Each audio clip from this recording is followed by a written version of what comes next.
Clayton with Shingle Bright here. It's August 8th, 2022. We're getting ready to clean this roof. So you can see it's pretty dirty. Once we get all that algae killed and off there, it's gonna look really good though. We do have some storms trying to blow in. You may hear some thunder here in a minute. But hopefully I can get this done before that happens. And I'll check back in. All right, I'm up on the ladder now. You can see I sprayed pretty much top part of the roof. And I've done all this from the same ladder, so I've gotten most of the front. I'm just letting it trickle down into the gutters. There's no reason to have a big flood of product coming down in the gutters. It's wasteful. Helps us keep our price down by not wasting stuff.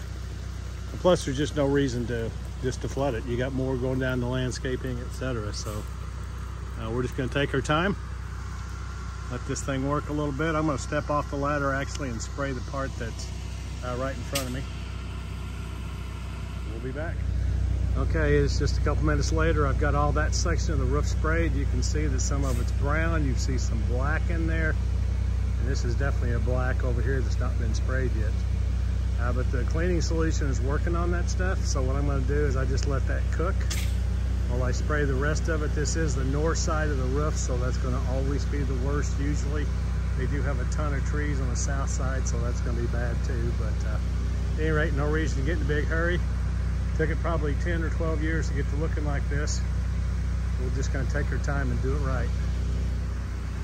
Okay, I've got all this section sprayed on the front. Haven't done that peak. What we got to do with all sections of the roof. You can see it's starting to look better. There's still a lot of black on this. It'll keep looking better. As you can see, they do have a broken gutter. So what I'm doing is we use 8-gallon-a-minute pressure washers to keep things wet and rinsed off. So I'm putting a ton of water in there so that when the plants are thirsty, they'll drink anything. When they're not thirsty, they won't drink anything. And so then I'm catching most of it in this 5-gallon bucket. I've got tarps here also that are helping to run it off to where it won't matter. And as you can see, there's maybe a gallon to run off in there, maybe. So that's our objective. Keep it on the roof.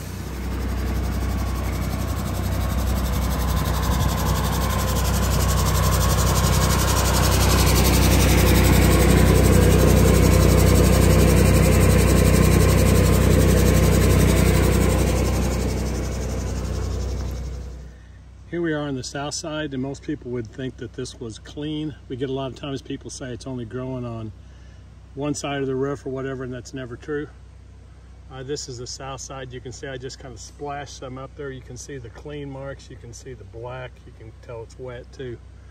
But this is the south side with all these trees on it. It is, I think it's about 4 o'clock probably. Say August 8th or 9th, I've lost track. But at any rate, you can see how shady this roof is now. We've got some clouds, but this roof's gonna have a tremendous amount of shade on it. So this thing was just a couple of years away from looking just like that front side did. And probably worse, it'd have a bunch of lichen and stuff on it, which is what will actually damage the roof. Okay, everything's been treated. Some of this has been treated probably 4 times, maybe 5. It was, we call it dirty. It was really dirty. So it was real thick on there. So I'm gonna let this cook for just a little bit, then I'm gonna give it a rinse, and we'll be done. Okay, we've got her all done, all rinsed up. You see it's still wet. Everything looks great. And I think it's getting ready to rain, which is perfect. Shingle Bright signing out.